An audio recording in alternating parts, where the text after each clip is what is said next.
What's going on, everybody? Listen, I just wanted to share something real quick before we get started. Um, the upcoming interview that we have on Wednesday, scheduled for 8 p.m. Eastern Standard Time. The plans were to live stream it from on YouTube, Facebook, and my personal profile as well.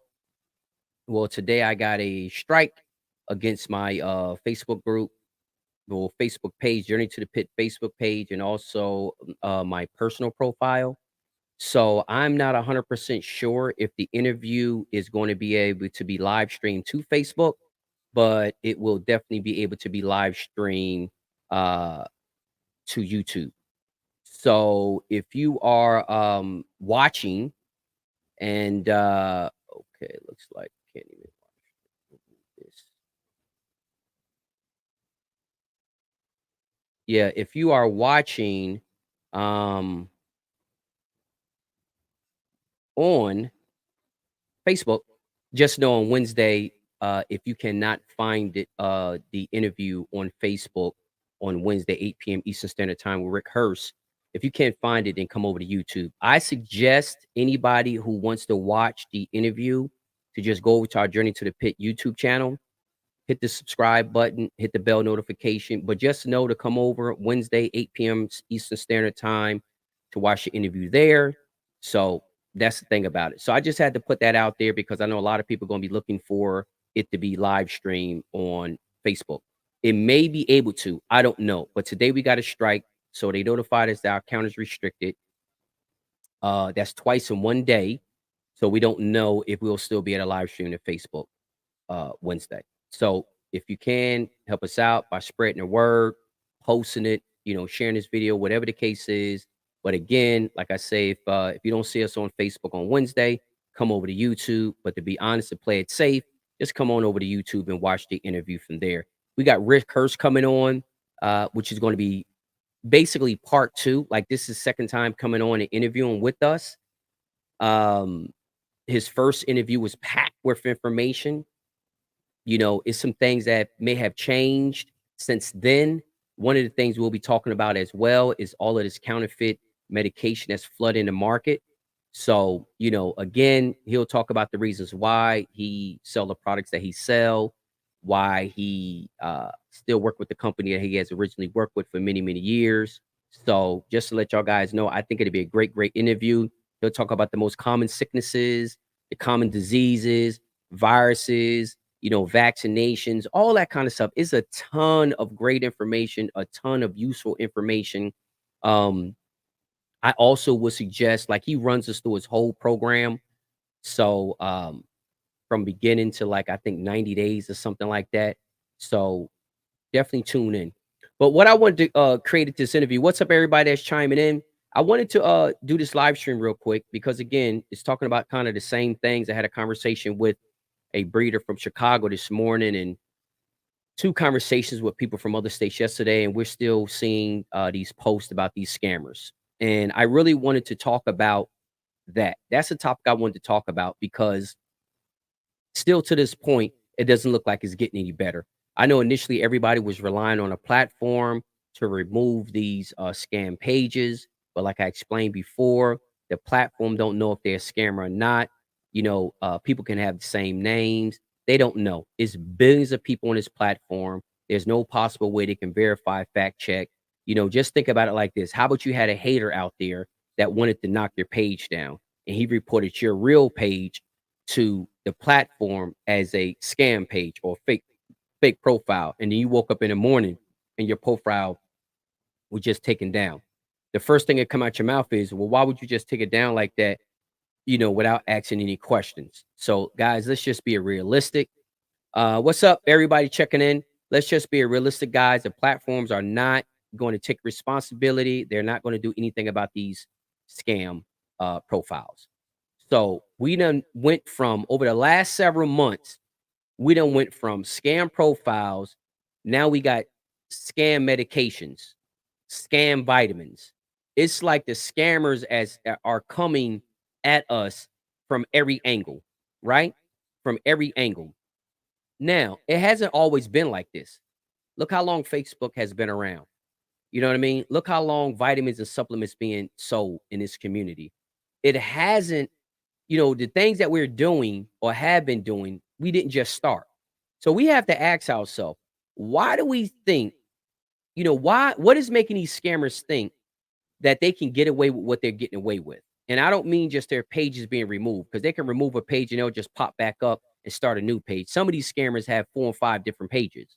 It's stealing people's videos. People are taking, putting phone numbers across their photos, farm names across their photos, doing live streams. They doing all kinds of creative things, right? These sellers are of the medications or the foul or whatever the case is.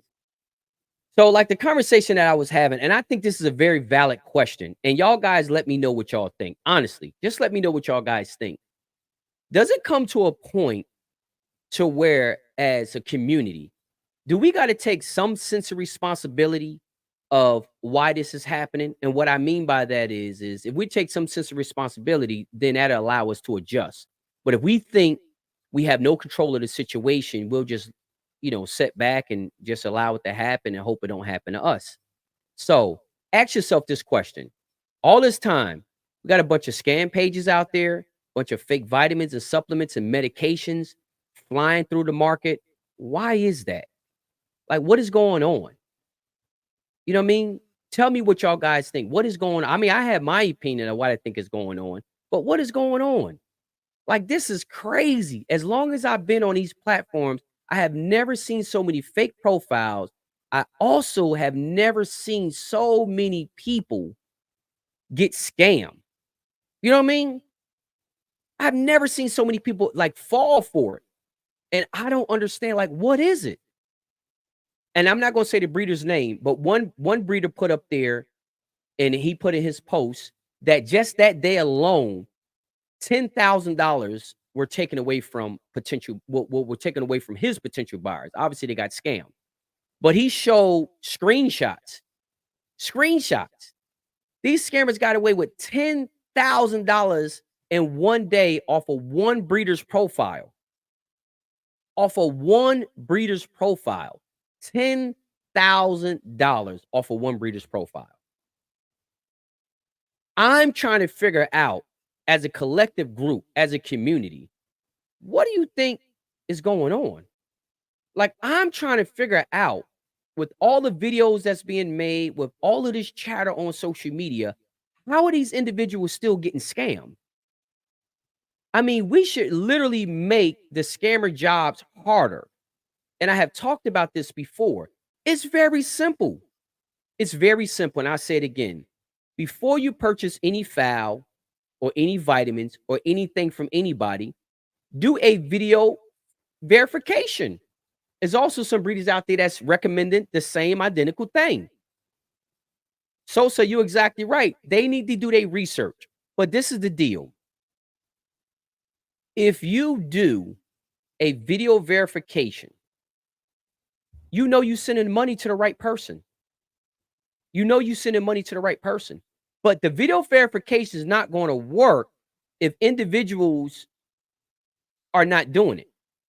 Like, you can't do the video verification after you done sent the money and then you looking for your foul. You see what I'm saying? And that's what's been happening. Guys are contacting these breeders, and I know for a fact, because some has contacted me, I have gave them the real phone numbers and the real pages and the real phone numbers, and they realized then that they were scammed. I know for a fact because I have helped out. Now, again, they're not buying it from me, but they say, hey, listen, Jim, what is this guy's contact information, whatever? I'll shoot it to him or shoot him a screenshot or whatever. And again, I'm only sharing phone numbers that are public. I'm not sharing the personal phone numbers that I had with these individuals. I'm sharing the phone numbers that they use to sell foul, right? Or medications or whatever the case is. And it instantly, as soon as they see the number, they say, I've been scammed. Now, one breeder put up there and even screenshots, $10,000. Now, I just feel as though if we are as tight knit of a community as we portray against the world, because it's us against the world, if we truly feel that we are our brother's keeper, why is individuals not sharing the videos and stuff like that? That is that that you might understand it, you might know it's common sense, but what is it hurting for you to say, "Hey, you need to watch this video," or people, "Y'all guys need to watch this video because they're explaining how not to get scammed, or they're explaining what you need to do before you purchase, file, or send money." Nobody's sharing this kind of content. You know what I mean? And the deal is a video verification.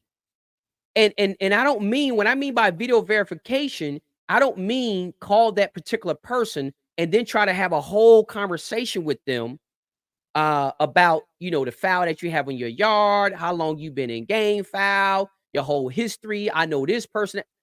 They ain't gonna have time to do that, especially when a lot of individuals don't even turn out to be buyers, because a lot of these people are being contacted by people that eventually don't even purchase anything. So I'm saying, before you make a purchase, after everything has been decided,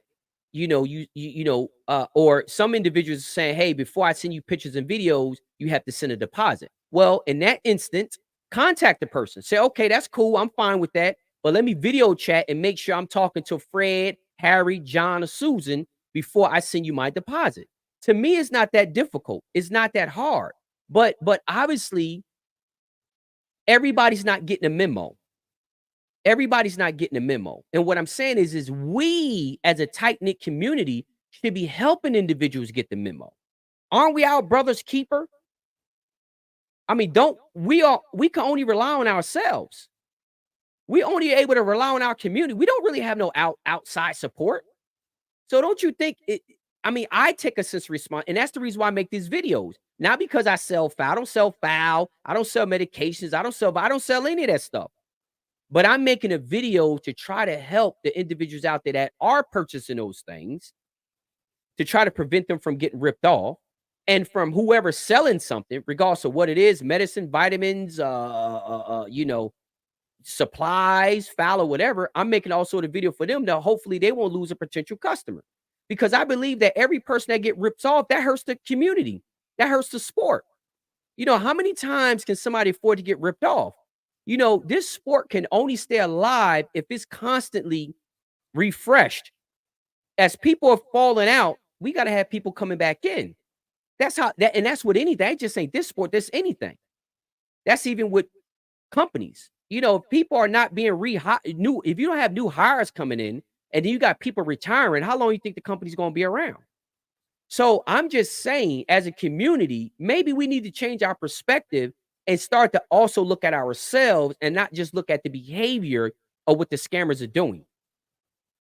And what I mean by that is, what can we do as a community to help individuals from getting scammed? Yes, it's not your money. Yes, a lot of guys has resentment and grudges for people who sell foul and all that kind of stuff. But look past that. And what I mean by look past that, yeah, that person, you might not like the fact that people sell foul. Okay. Well, if you don't like the fact that people sell foul, then don't purchase foul. Don't purchase it from them. But allowing somebody else to get scammed because you don't like the fact that people are selling foul, I really think that you're chopping off your nose to spite your face. Because at the end of the day, the individual that gets scammed, that could be one less individual in our community. And this community is no different than any other community or any other business. If there's no new people coming in and the existing people start falling off, the retirement, family situations or whatever the case is, where does the community go? It gets smaller. It doesn't get bigger. So I think we all got some skin in the game when it comes to fighting these scammers. You know what I mean? What happens when so many people get fake vitamins or fake supplements and stuff like that? That ends up hurting all of us, because then a lot of guys who selling legitimate stuff are not going to be able to sell a product. So then they're not going to see no need into selling a product. So then that's going to dwindle the circle down to the amount of people that's providing these resources. I'm saying that we really got to look at this from a bigger picture. I think a lot of us is looking at it from an individuality standpoint, like it doesn't affect me. I don't sell foul. I never sold a feather. I don't sell medications. I really think that's one of the things that's hurting us. I also think that that's what's making these scammer jobs so much easier, because we so disenfranchised. You know what I mean? It's all about, you know, If it doesn't affect me, I don't care what's happening with the next rooster guy. I don't care what's happening with the next breeder. The breeder should have common sense. Well, everybody getting into this sport don't have game foul common sense. It's just that simple. You know, we have to actually look in the mirror and ask ourselves, are we our brother's keeper? We have nobody else to rely on but us within this community. There's nobody from the outside helping us in any shape, form, or fashion. And vast majority want to see our demise. So if the only people we have to rely on is ourselves in this community, don't you think we should be doing everything we can to foster the community, to grow the community? That's the whole purpose of Journey to the Pit. It's the whole education thing. We don't need to make coming into this sport a nightmare. We don't need to make it to bankrupt somebody. You know what I'm saying? We don't need to make this sport what discourages people from bad experiences, bad encounters, purchasing bad vitamins, getting ripped off. And I mean, just think about that. If we love this sport as much as we all say we love this sport, are we truly, true? Can we sit there and look in the mirror and truly say on an individual basis, we're trying to do what we can to help this sport grow and survive? And I think a lot of times, if we truly ask ourselves that question, if we truly do some self-reflection, the answer is going to be no. The answer is going to be no. So, what's going on, everybody? Checking in. I know it's a whole bunch of messages that's coming in, and whole bunch of messages that's coming in. And apologize if I can't get to all of them. What's up? Greetings to everybody. What's up, Gil? I'll be seeing you in a few weeks, brother. As soon as I hit the island, man, I'll be giving you a call. But I wanted to say it's a variation of things, guys. I understand there is, and I agree. Some of these guys get ripped off because they're trying to find a good deal. You know, they're trying to get something for nothing. That's true. Some of the guys are getting ripped off from that. Some of the guys are getting ripped off because they're getting a budget on shipping. Oh, I can get your file. And again, another example, but this purchaser, this breeder was smart enough to contact me and say, hey, Jim, does this sound right? The guy said he can ship fowl for $50 and this, and I was like, that don't really sound right. And the reason why I said it doesn't sound right, because he said he was shipping it through the post office. I'm like, I don't know about that. I said, but I tell you what you can do. You can get on a USPS website and you can type in the dimensions and the poundage and the zip codes, and it'll tell you right there that $50 is not going to cut the mustard. I already know, because this costs like $6 to mail a hat, and a hat is only a few ounces. So if a hat is a few ounces and it's going ground shipping, not express shipping like fowl, and it's costing about $6 to ship a hat, there's no possible way you can ship a fowl for $50, right? But look what the guy did. Look what the breeder did. He reached out to me, and I'm not saying everybody need to reach out to me. You can do your own homework and due diligence. That's the reason why I'm making this video, so you can do it yourself.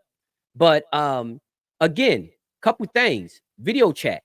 If an individual that's selling you an $1,800 trio, a $1,500 trio, and you telling them they got to send a deposit first before they get pictures, and you don't want to do a video chat with that individual, then maybe you don't need that individual's money. You know what I'm saying? Like, do you really think that is fair to the purchaser that you don't give him 30 seconds of your time just to see your face on a screen and verify the PayPal address or Venmo, whatever information, payment information? Just call and say, hey, listen, look in there, look at them, make sure it's the person. Say, hey, this is the payment information. Don't start with the whole conversation. How long you been in the fowl? You're gonna put this cock over this hen and this hen over this cock, and all of that. They're not gonna have time to do all that. You know what I'm saying?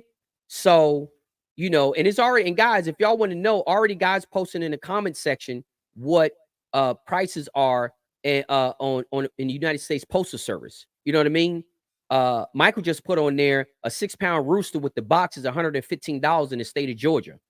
You see what I'm saying? So again, guys, we have an opportunity for each one, teach one, like I have on the side of these hats. I think, guys, listen, man, we need to practice that. It ain't everybody's not as stupid. Everybody doesn't lack common sense. You know what I'm saying? Forget about the judgment aspect of it. How about we do this? Instead of passing judgment in 2024, how about we offer a helping hand? Maybe that individual didn't know. Just think about this. How about an individual who has never shipped game foul ever before, right? He's been in the sport 3, 4, 5, 6, 7 years or whatever the case is. He has always purchased foul locally. He's a small breeder. And then a guy tell him it's only $50 to ship foul. How is that he lacking common sense? He never shipped a foul in his life. So saying that he doesn't have common sense because he don't realize that $50 is not the right price, I think that's unfair. I truly think that's unfair. That's like you going to buy a car and the guy tell you the price and you're like, okay, that's a good deal or that's a bad deal. How do you know if it's a good and bad deal if you have no comparable? Like you have nothing to compare it against. Somebody put a Ferrari up there or some kind of car you never heard of, an exotic car out there. And they're like, oh, this car right here is $21,000. You're like, $21,000, but you don't know that's $100,000 car, $200,000 car, or whatever, a $60,000 car. You don't know. So then what ends up happening? Is it that you lack common sense because you don't realize that how much the value of that car truly is? No, that has nothing to do with it. You know what I'm saying? Just like the example I just gave. Instead of us passing judgment, why don't we just offer help? Why don't we just offer help? It takes no skill, no intelligence, no knowledge, no effort to judge.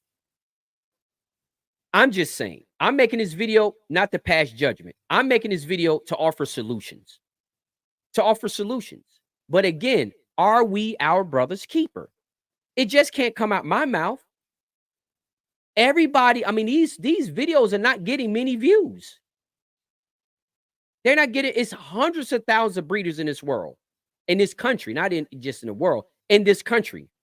100,000 or more. Wait, it's more than 100,000.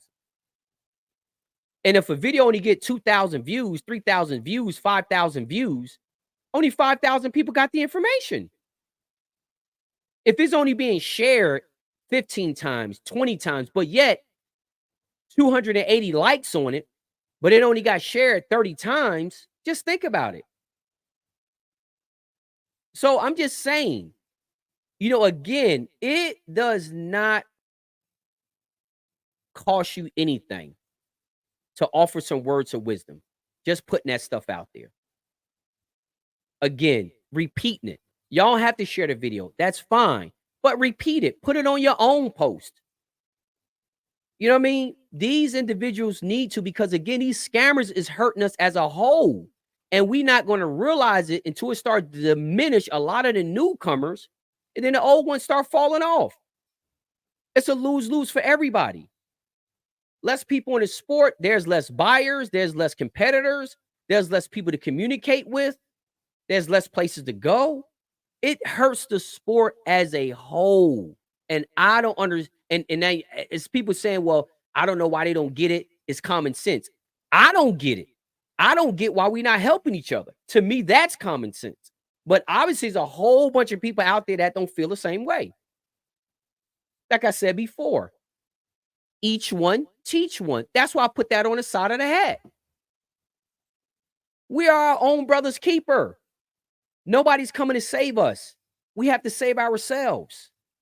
So, like I said before, it does not take any kind of intelligence or anything to just judge somebody. Forget about if the person has common sense or not. Just put it out there. Share the video. If you don't want to share the video, then fine. Share it on your post. Everybody shares everything. Everybody talks about everything. You know what I mean? But are we discussing things that will help this sport grow? Are we discussing topics and things that is nurturing the next generation? Are we? Or are we just sitting back judging stuff? I mean, just again, really look at it. You know what I'm saying? Like, really look at it. So, I really don't know what else to say about it. But I can also tell you one thing that I see that I believe that's contributing to this whole scammer, fake this, fake that, scam this, scam that. This is one of the things that I feel as though I have seen in the last 10 years This sport has became so commercialized. Correct me if I'm wrong. Correct me if I'm wrong.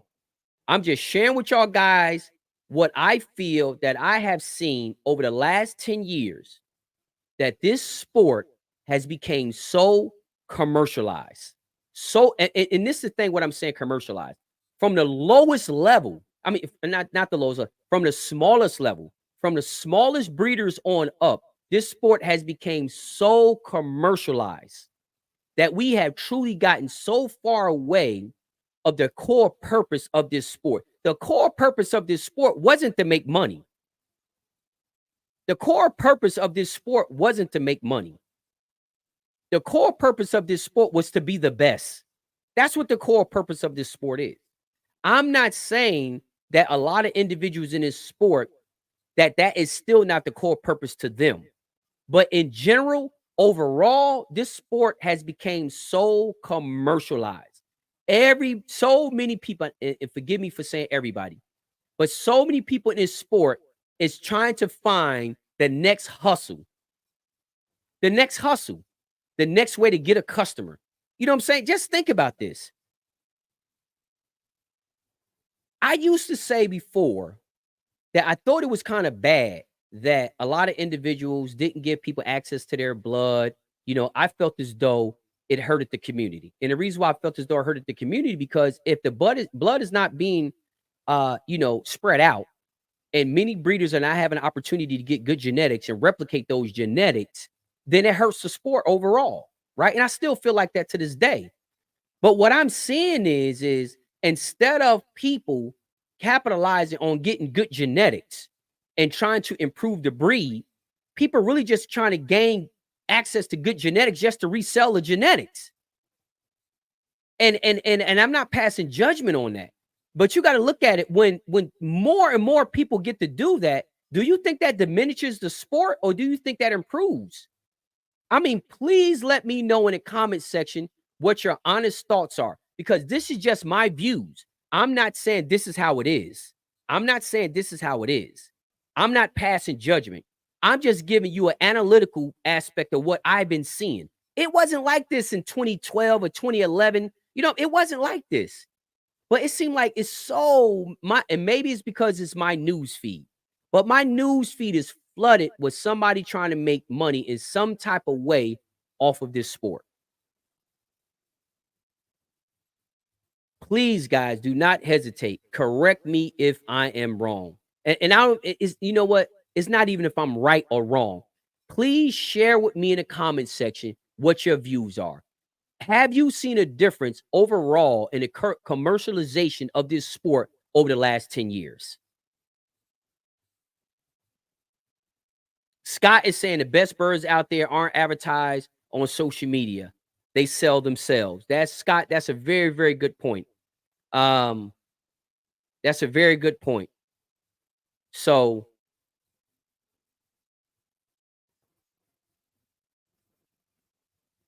yeah, yeah, maybe Doug is saying, I think some people are concerned your videos will show something that they think they can't make money off of. Maybe so, or can make money off. Guys, again, I don't have all the answers. I'm just making this live stream out of nowhere. I have conversations every day with game foul people. I have conversation with game foul people every day, from all different walks of life, all different ages and everything. And I'm just saying, I haven't seen one person post in the comments what they think. Don't be shy. Don't be shy. Share your thoughts. Share your thoughts in the comments. Do you think this sport has become so commercialized that we have drifted so far away from our core purpose? Okay, answer this in the comment section. Do you think the number one goal today is to be the best, or do you think the number one goal back in the day was to be the best? What do you think?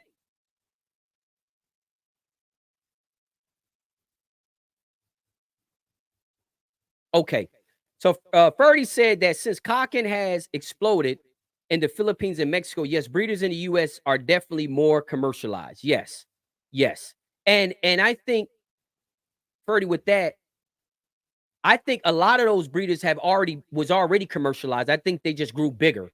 I just think they went from a few hundred to a few thousand, right? What I'm seeing is now the guy with 50 or 75 is now trying to capitalize on is now trying to capitalize on the commercialization.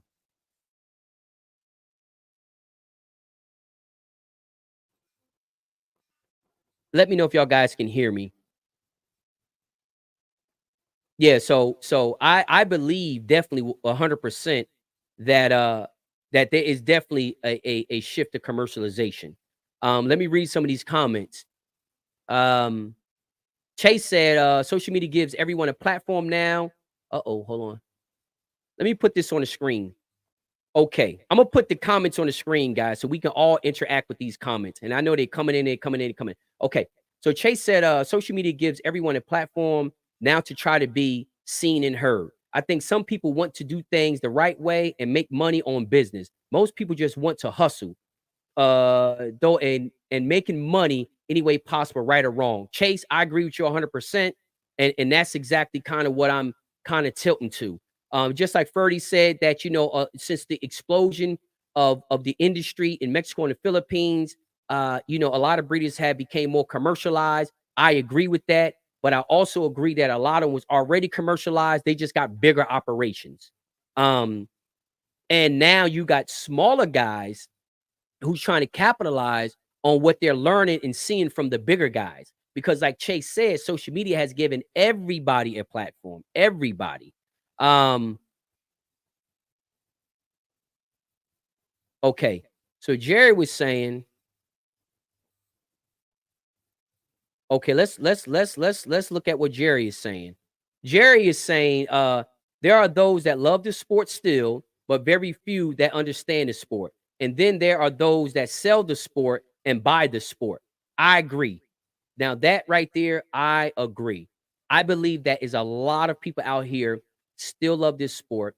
I believe there's a lot of people out here still trying to become the best that they can be. And then I also believe that there's a bucket of people out here that is just trying to capitalize on this sport any way possible. But the sad part about it that I see the community get behind people in full force who has never did anything for the sport at all, have no intentions on doing anything for the sport. But they will get behind them, pushing a product or whatever the case is. They will be a part of a raffle, anything. They'll get behind them 100%. So to me, that encourages people. Like Jerry was just saying, some people here to buy and sell the sport. That is true. And that's in every sport. That's in every sport. But here, like Chase was saying, it gives individuals, social media gives individuals now, everybody the platform. So now it's even more people trying to buy and sell the sport that I think may didn't start out like that. But people are looking at this sport as an opportunity to pay some bills, not so much looking at this sport as an opportunity to create and become the best. Um, so it's a lot of comments. Let me get another one of these comments. What's up, everybody that's checking in from all over? Daniel saying, I think you can. Yep. Let's see what Daniel's saying. Daniel saying, I think you can't give all the genetics in the world to someone that don't know what to do with them. Right? Fact. And goes to the wrong hands, don't matter. The breeder is not going to move forward. But yes, there's a lot of people just selling the sport and have a bit to do with the sport. Okay, now I agree with what Daniel was saying, right? You can give the best genetics in the world to an individual who don't understand breeding, and the sport and the breed is not going to go in it. That's number one. But on the flip side of that, that's why education is important. That's why we do these interviews, to provide the individuals out there that want to become a better breeder with the resources and the knowledge that they need. So we already know you can gain access to some of the best genetics in the world now because everybody's selling everything. But like Dan, you just said, you can get those good genetics, but if you don't know what to do with them, it does nothing. But think about this. Imagine somebody getting the best genetics that they can, and then they say they become obsessive about watching these Journey to the Pit interviews. They're not watching interviews because of me. They're watching the interviews because of the guests. And every single last one of these guests are sharing their breeding tactics, their techniques, and all that kind of stuff. Their methods, their concepts, their theories, and everything. Just think about that. We just did this one with Luke. Listen to how Luke broke down his whole breathing concept and his breathing strategy and how he learned it. So, yeah, Dan, you were right. Somebody can go out there and get the best genetics, and if they don't know what to do with it, bang, it's not going to go anywhere. But take an individual that go out there and get the best genetics, and then complement that with the Journey to the Pit interviews from these successful breeders. Now he can take those genetics and take it to another level. So you're exactly right, Daniel. I agree. You're exactly right that you can put the quality in somebody's hands and they don't know what to do with it, and it's not going to matter. That's exactly right. But that is the whole purpose of these Journey to the Pit interviews. You know, because then they can take that information and apply it to their system. And everything that everybody was talking about in all of those interviews don't cost any money. Like your selection process is not costing you any money. Your birds are already in your yard. But if you can learn off of one of the interviews how to select better, what is that costing you? So that is my whole point of saying, are we our brother's keeper? Like, I don't understand that why we don't promote the knowledge, the information more.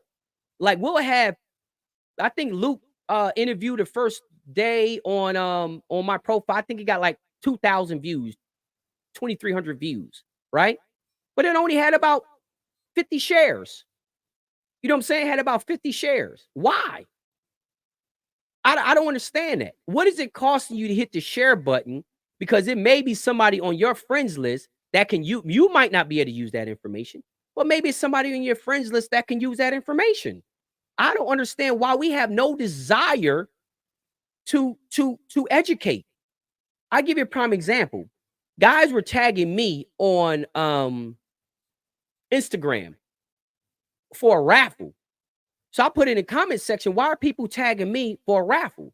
Well, they were tagging me because in the description, it said that you had to share the post and tag 3 people to be a part of the raffle.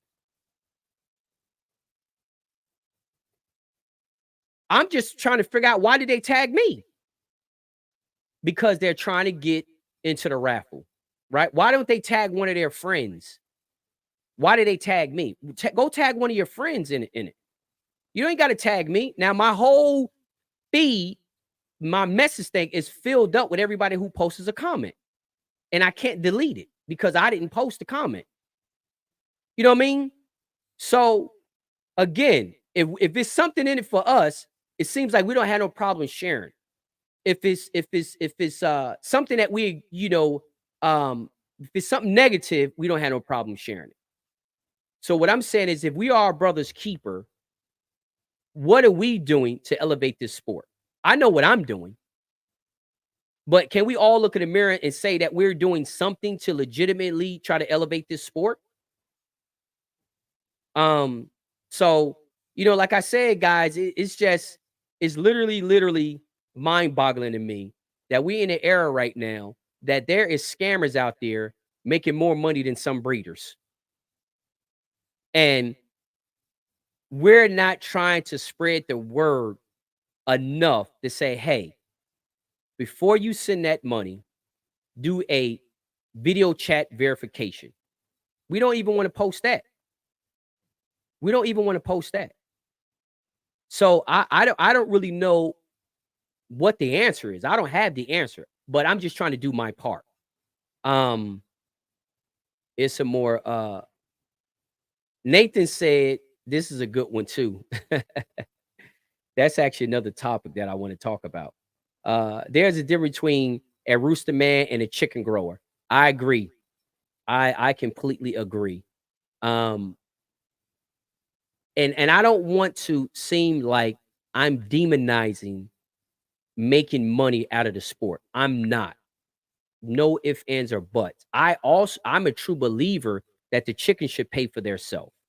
Now, I'm not saying if you don't believe that, then you're right and I'm wrong, or I'm right and you're wrong. I think that the chicken should pay for themselves. I don't see, if you don't want to become a seller, fine. But I think you should be creating a good enough product that maybe you sell a few that you can pay for the fee. I mean, what's wrong? I don't understand why that's shunned upon. But then it goes back to, like, what's the name was saying, you got a lot of guys that's out here selling trash. So we'll be pumping more trash into the community. I guess that's the flip side of it. Everything has two sides to it. Everything has two sides to it. Let me post some more of these comments. Okay. Frank Fertordo.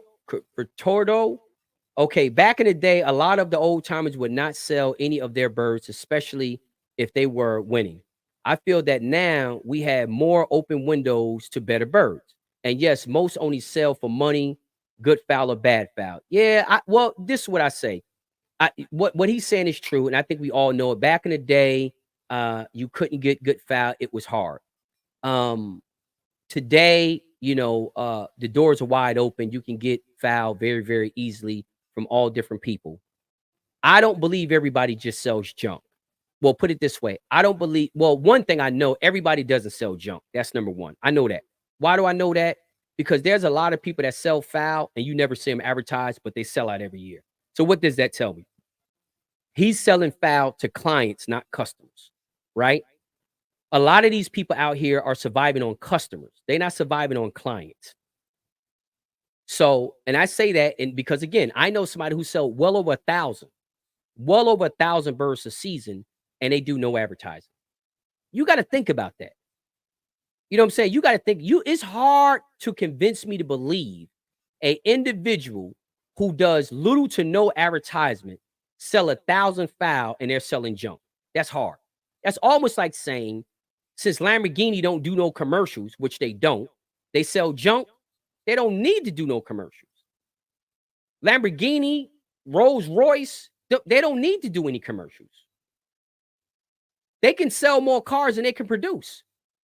You know what I'm saying? So it's just, I don't even think Rolex does commercials. So that's something that's even a whole nother topic, but that's something to even think about. So I am, like I say, I don't want to say that it's something wrong with selling fowl, because I believe that the fowl should be at least paying for themselves. That's number one.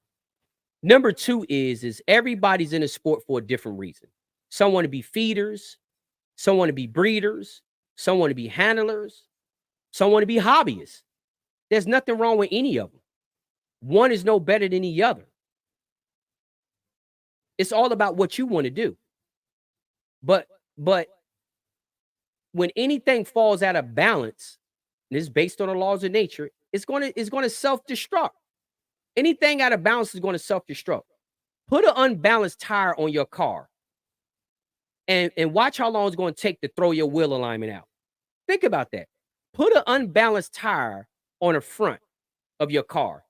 And I promise you, in time, it might not take a week, it might take a month, it might take 6 months. But I promise you that unbalanced tire is going to throw your wheel alignment out in the front of your car, because it's against the laws of nature.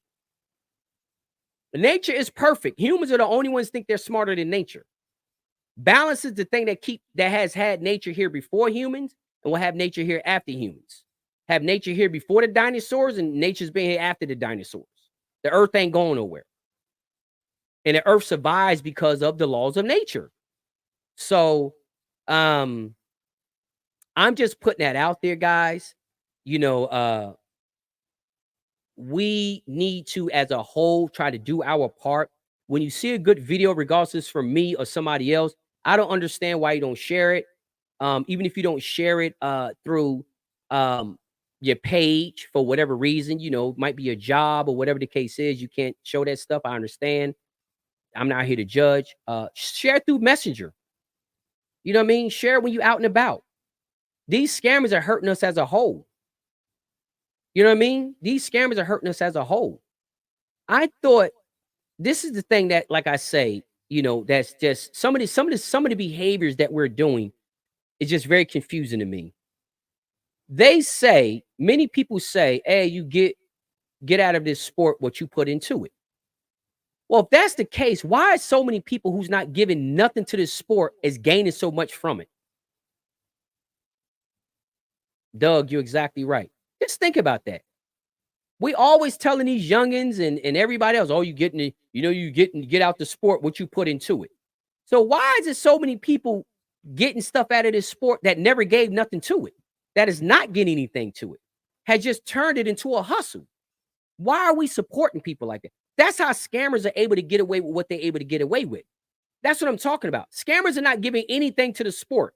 They're just taking and taking and taking and taking. It's just crazy.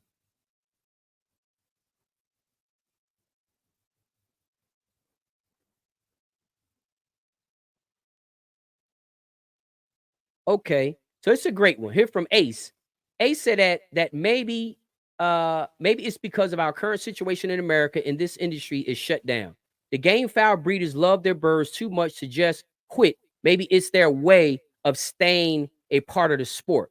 Now, Ace, help me out with that. Not exactly sure because I said 5 or 6 different things. So Ace, help me out and tell me exactly what part of what I was saying that you're responding to, like as far as them keeping birds. Um, yeah, help me out on that. And I appreciate that. I think that's a great comment.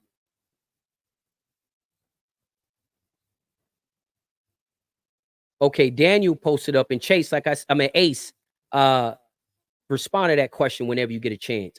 Daniel said, very, very true. I got a video chat call from the Philippines. I had no idea what he wanted to do until I found out he was trying to send me face on confirmation, my identification. I thought it was smart. Exactly. That's exactly what I'm talking about. Exactly. The dude in the Philippines is trying to do a verification video chat. Exactly. That's exactly what I'm talking about. Why are we not driving that? Y'all guys share every raffle that they have, but y'all not sharing information that can help somebody else from getting scammed. I don't understand that. I don't understand that. Like I said, I got tagged in a raffle. Why did I get tagged in a raffle? So the individual that tagged me in a raffle won't share Journey to the Pit interview, but he thinks it's okay to tag me in a raffle. How is that cool? How is that cool? So you want me to help you win something, but you don't help me spread education. Think about that. It makes no sense. It makes no sense at all. So I don't know how many more ways to say it. We can make these scammer jobs harder. We can level up this sport, but we can only do it if we take some sense of responsibility. We got to do our part, and everybody can do our part. Share some educational information. Don't just share gossip. Don't just share bad stuff. Share some information.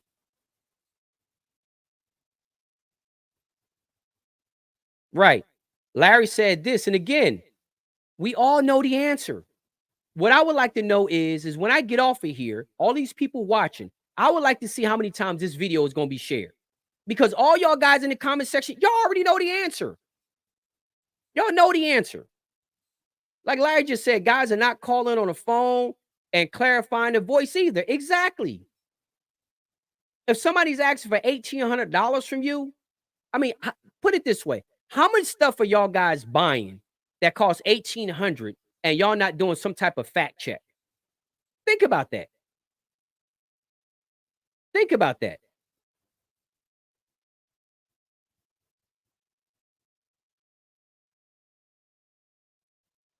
Right.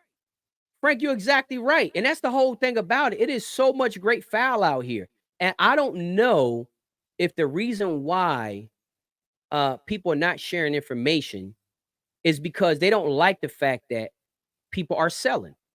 So I think there's a little resentment in there as well. I think some people saying, well, good for them. You know what I mean? I'm glad they got scammed. They shouldn't be buying from that guy anyway, or that from that person anyway. Think about that. You don't think some of that's going on? A lot of that's going on. A lot of that's going on. But then again, you chopping off your nose to spite your face. Um, you know, again, guys, I don't know what it's going to take for us to realize as a whole community that every time somebody gets scammed, every time we get behind somebody who's just bleeding this sport like a leech, trying to find every creative way possible to make a dollar out of this sport, I don't know what it's going to take for us to realize that those are bad elements. Those are bad elements. That's what we really need to be preaching. We need to be in preaching that kind of stuff is preservation. It's preaching our survival. You know what I'm saying? The good thing about the fact that back in the day, when people didn't sell foul, back in the day, the good thing about that is there were more people given to the sport, like as far as participating, than taken from the sport. Today is almost like the opposite. Everybody, well, not everybody, so many people are trying to find creative ways to make money off of the sport and give nothing back at all. Give nothing back. And it seems like that group of people get the biggest support. So again, guys, we are our own worst enemy, but we are also our own savior. There's nobody coming to save us at all. Nobody is coming to save us. We have to save ourselves. What is the best tool right now is education. That's the best tool. So, I don't know. I don't know how else to say it. I'm not going to come up with any creative way to say it, but it's all about each one teach one. We can all help each other.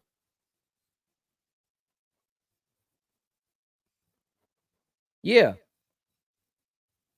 Flores says back in the day, people have always sold foul.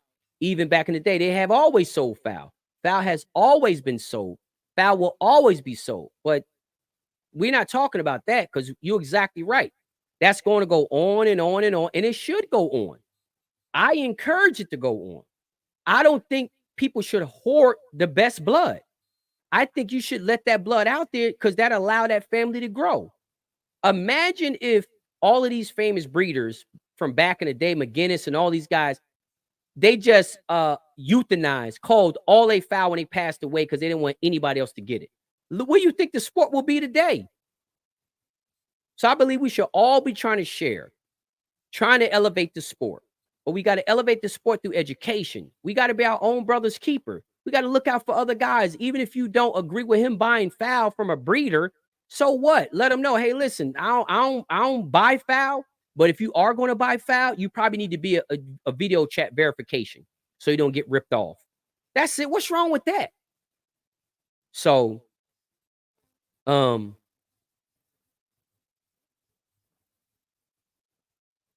right. Frank said that, I have always given away foul, uh, and I don't like selling, but when I do, I make sure that I send out my best. That's great. That is awesome. That's literally awesome. You don't have to be no big seller. You don't have your goal doesn't have to be selling. But I don't on the flip side, I don't see a problem with you selling a few foul. I don't see a problem with the chickens just paying for themselves. How about that? You know what I mean? If you selling enough chickens just for the chickens to pay for itself, I don't understand how that's to me, that's not bad. But again, that's just my personal opinion.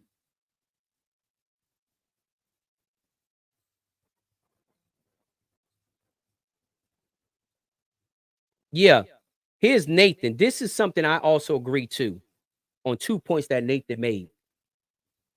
You know, Nathan said on here, we had great advertisement at one time, like the Gamecock, but social media has shut that door. We need to go back to those days when you do business in person or on the phone. Again, that's what I'm talking about. Um, I'm not 100%. I don't agree well, I'm not gonna say agree because it's not agree or disagree. That's his point of view. I think social media contributed to the downfall of the Gamecock, but not totally. There's some other factors in there that I think played a role as well. So, and I'll just leave that at that. Um, because I think, just like any other newspaper, any other magazine out there, a lot of people still do print and digital. And I give you another prime example. Talking with the people with Pitmaster in the Philippines, they're about to go back to doing print as well. So we're just trying to find a way to fit your product within that industry. You can't do business like you did 30 years ago today. Nobody's doing business like they did 30 years ago. Nobody. Every business is at least taking credit cards. 30 years ago, they were taking your credit card and swiping it over the top of that carbon copy paper. They're not doing that anymore. They're doing touchless, and every business is doing it. So you don't have businesses today telling you to write them a check, send them a money order, or give me your credit card and I'm gonna swipe it over top of this carbon copy. You know what I'm saying? So I believe that every business has to keep up with its time. If it's not, it's gonna be dead. Just like Blockbuster, just like Circuit City, just like a whole bunch of other businesses, right? Um,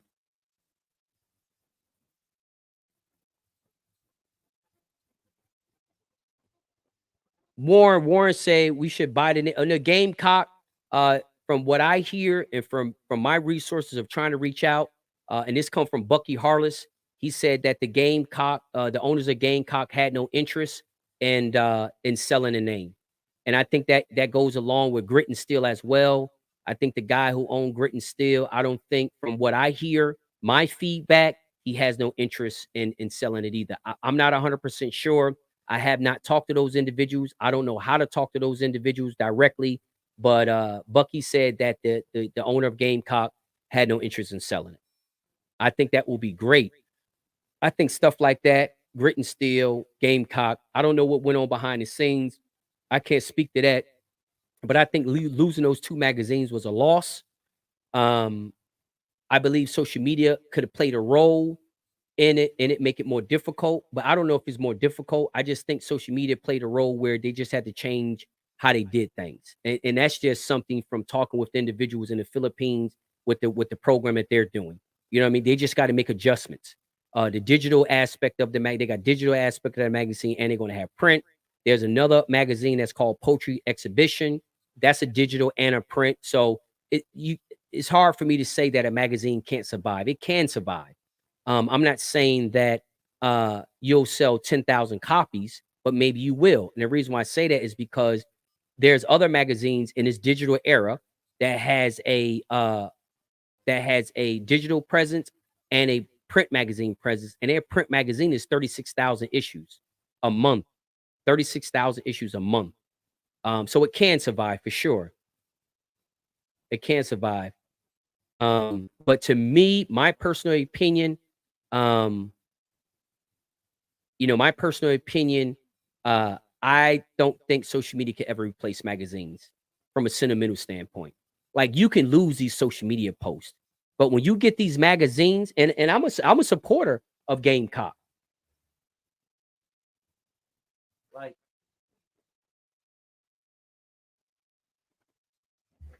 just so y'all guys know that I'm not just saying it. I'm a supporter of Gamecock all the way up to the end, all the way up to. But the magazines, you see how thin they were. I'm a supporter of Game, so I'm not telling y'all guys. I'm not just talking out the side of my neck. This is just a stack that I have right here on my bookshelf. So I'm a believer in magazines. I like the magazines. I hate that the magazines went away. I hate the fact that we can't continue that. You know what I mean? But again, I don't know what's behind the scenes aspects of it. But yeah, I love magazines. I don't think social media can ever replace magazine. And just think about it like this. Can you find one of your friends' posts that he posted 2 weeks ago? I bet you the answer gonna be no. You can't find a post from 2 weeks ago on social media. You can't find, and I got all kinds of magazines, dog magazines, hunt magazines, gun magazines. I like magazines. I like magazines because I flick through the magazines over and over and over and over and over. You know what I mean? Social media to me, there's no possible way you get the same feeling through mindlessly scrolling through social media, versus looking through a magazine. I wish I could continue this magazine. I wish I could. Don't have the opportunity, but I wish I could. Um, but I know a magazine is not easy. It's hard. You need a lot of support. Like you need people to write articles. And I can tell you right now, I have been trying for almost going on 3 months, and I haven't even got 21 articles. Guys like, oh, Jim, I thought you was going to get a magazine. Yeah, I am. But in 90 days, I can't even come up with 25 articles. You know what I mean? So I know running a magazine, I definitely can't put no shade on it because I'm looking at what I'm dealing with. It's a lot, but I think a magazine is irreplaceable. The pictures, the ads, something tangible. I know many of us now is sitting on a John now with our phones scrolling while we're on a John. Remember the days where you was sitting on a John and you was flicking through a magazine over and over and over? I think that is awesome. There's no possible way somebody can tell me social media is better than a magazine. It might be cost effective, like it ain't costing you nothing. You can run your advertisement for free. It doesn't cost you anything. So there's a lot of benefits. But I think the combination, digital and print. But I truly believe if somebody printed a magazine, you can get a minimum of 500 subscribers. I think you can.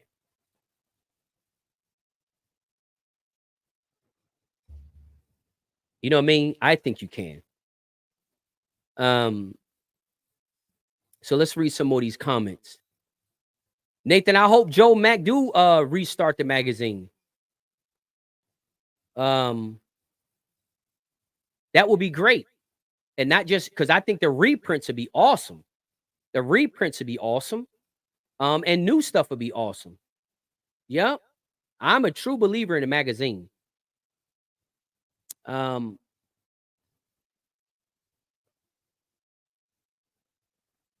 okay, I'm going to go ahead and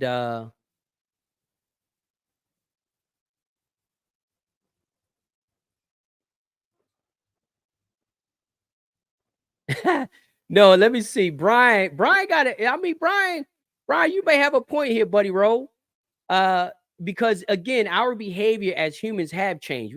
We have a short attention span as well. But I can't say, see, it's hard for me to believe that we can determine if something's not going to work if we haven't even tried it. You know what I mean? I think there was more challenges dealing with the Gamecock than just social media.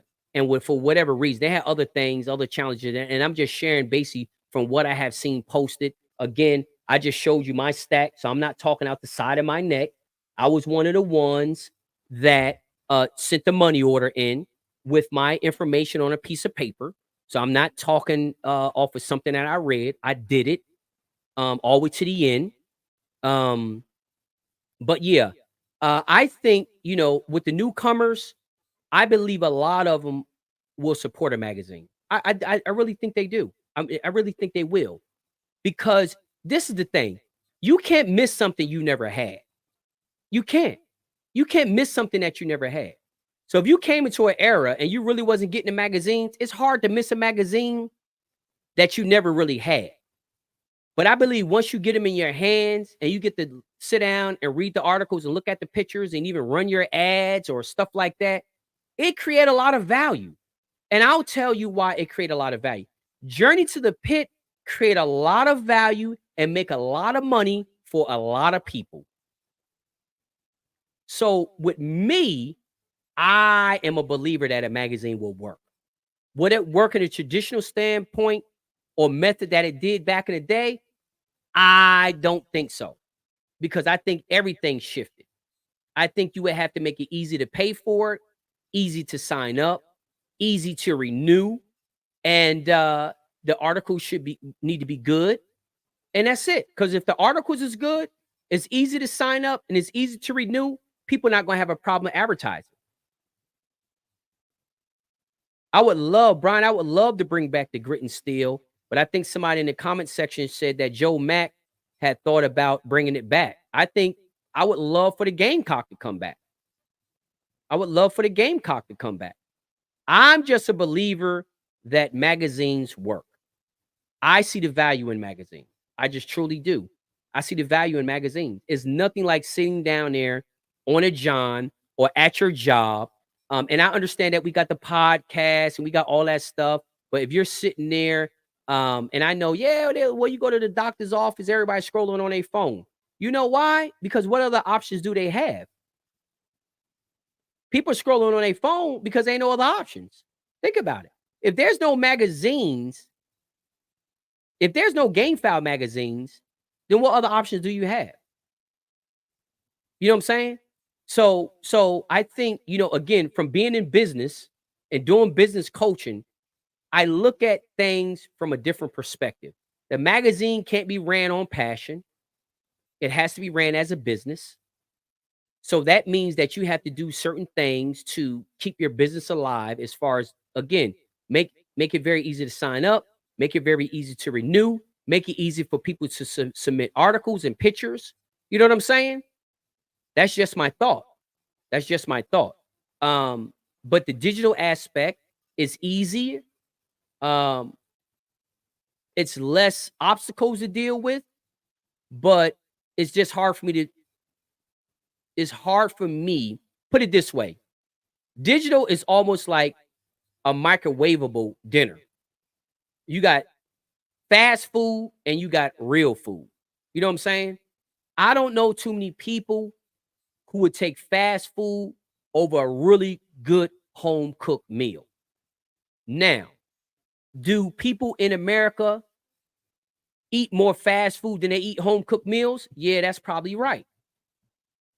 But if you think about it, what is the options? Looking at the time that they have at home, looking at the lack of individuals not knowing how to cook and all that kind of stuff, there's a lot of variables in place. So it ain't the fact that they don't want home cooked meals. They just look at their situation. So that's what I just feel as though about the magazine situation. I would love to have a magazine.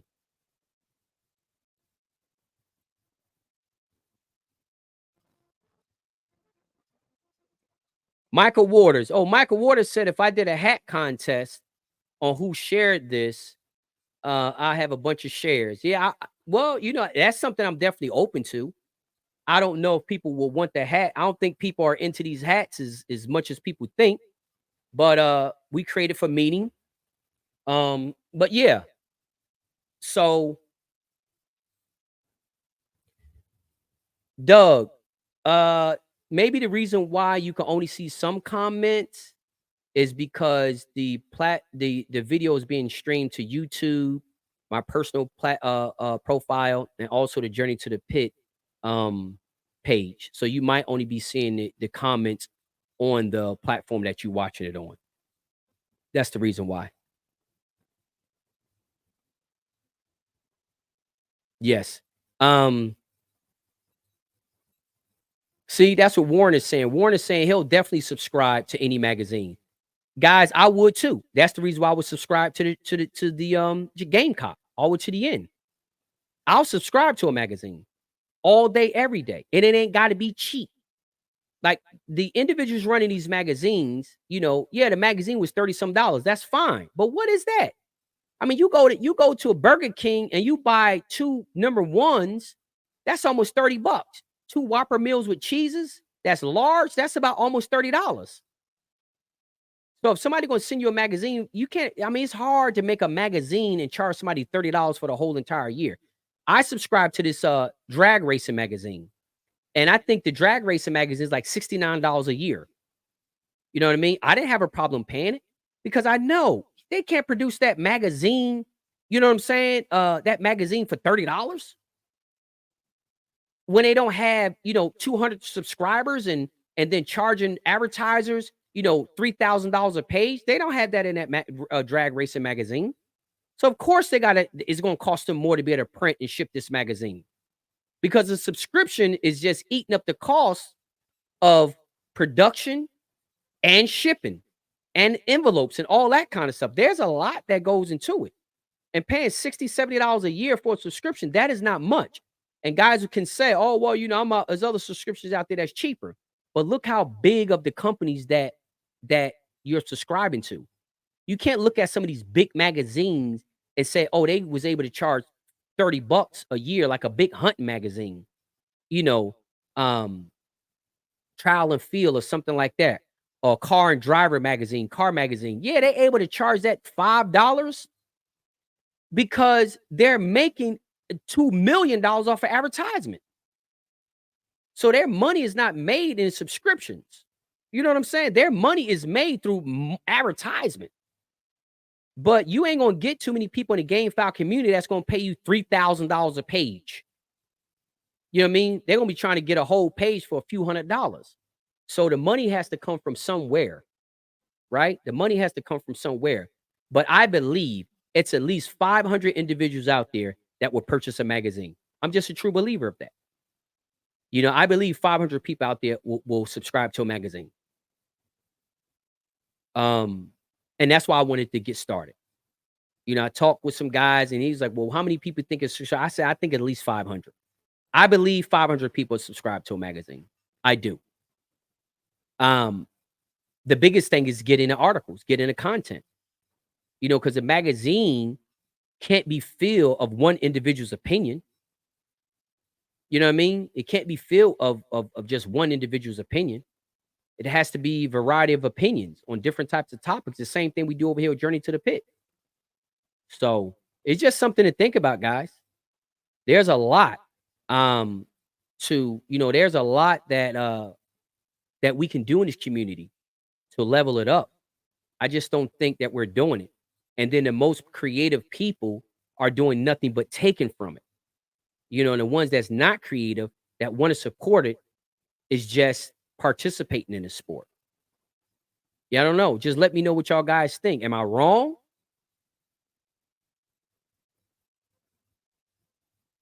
Yeah, I'm just looking at some of these comments.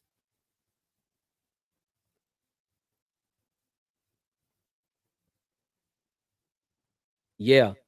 And that's what Brian, here's another one. Brian says the same thing. There is a lot of people out there that will support a magazine. A lot. Tell me in the comment section, how many guys will be willing to write articles? How many guys will be willing to write? And listen, there don't have to be no 2-page article, 3-page article. It could be a half of a page article. How many guys in this comment section on whatever platform you're looking at it will be willing to write an article? How many? And this is what I'm saying. Don't think about having proper spelling, because I got people that can proofread. So you don't have to have proper spelling. How many individuals that will be willing to write an article and submit pictures with the article?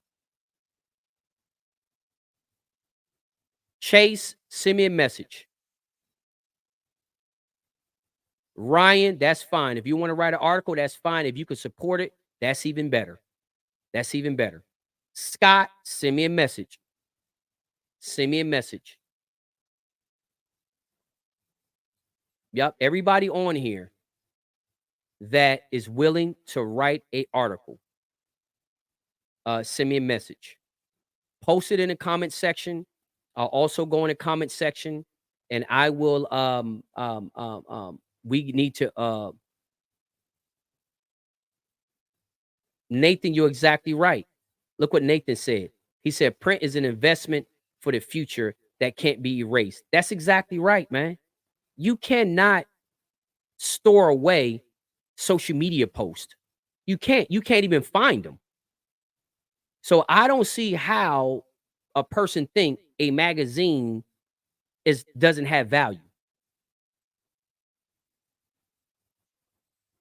That's right. See, this is Ryan right here. Ryan said he has 5 friends he know for 100% fact will pay $70 to $100 a year for a subscription. That's exactly right. That drag racing subscription that I told you about, it's $70 a year.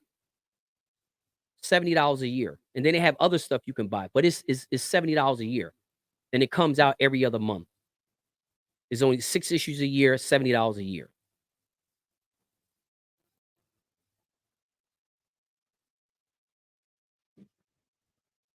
Yeah. Ace is saying that, yes, both can be done. Marketing has changed to more digital for the younger generation. The message of the GameFi community will be consistent all over around the world. Ace, you're 100% correct. Like I said, the thing about, with the magazine, the print aspect of it, is this younger generation can't miss something that they never had. I believe if you give this younger generation a magazine, they will buy a magazine. The reason why I say that is there's a lot of magazines that is catered to this younger generation that's still in print. So that's not an opinion. That's a fact. They still got skateboard magazines. They got dirt bike magazines. They got a whole bunch of magazines that is for this generation in print. In print. So, um, that's just something to look at. That is just something to look at.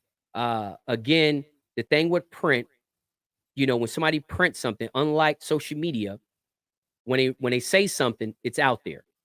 You just can't reverse it.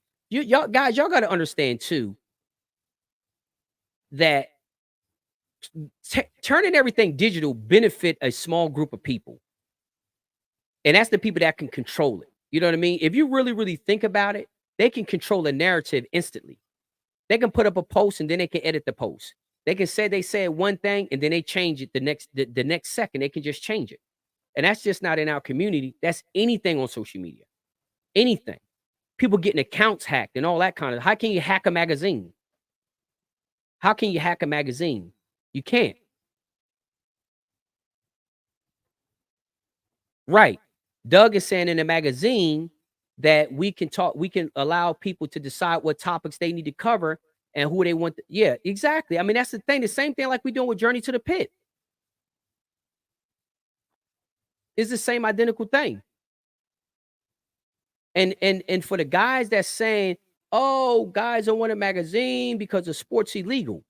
Tell me, what is the difference in a magazine and social media? I tell you what the deal is. Well, with the magazine, they ain't tracking everything that you do. But what are you posting? The same thing you post on social media. Why you can't post it in the magazine? I don't understand that. Like, what are you gonna be saying in the magazine that you or somebody else ain't already saying on social media? Who you hiding from? Every single person watching this and all the hundreds of thousands that's not got social media. So when I heard a guy was like, "Oh yeah, well, the reason why is because the sport is has different I'm like, "What the heck?" So look, have you looked at social media lately? You see the stuff that's being posted on social media? That can't be the reason. That can't be the reason. So, guys, again, if you're watching, post in a comment and send me a message if you're willing to write a article. Because that is the biggest challenge. Uh, that's the biggest challenge in a magazine is getting articles written. Like Ryan just said, there's not hiding much. You're exactly right. Every single person in GameFoul, besides the few small group of people that's maybe 80 and 90 years old that don't have social media. 99.9% of people in this community uh got social media. Period. That's a fact. And 99% of them post GameFoul stuff. So I don't see how a magazine is any more dangerous or detrimental to an individual than social media. I honestly think it'd be better. Because think about this. Imagine back in the day they had social media. Would you be able to go back and pull out an old post that your dad had when he won a derby back in the 70s? No, because you wouldn't be able to find it. From the 80s? No, because you wouldn't be able to find it. That's what I'm saying. You can't even find something on social media that was posted 12 days ago. So that's why the magazine plays a huge role. Just imagine how many guys you see on social media selling old magazines. and they stay up there for 2 nanoseconds. As soon as somebody posts it, bang, they sold. Why? Tell me somebody selling a social media post. Who even you can't even, you know what I mean? Can you sell a social media post? No. Can you go and find a social media post? No.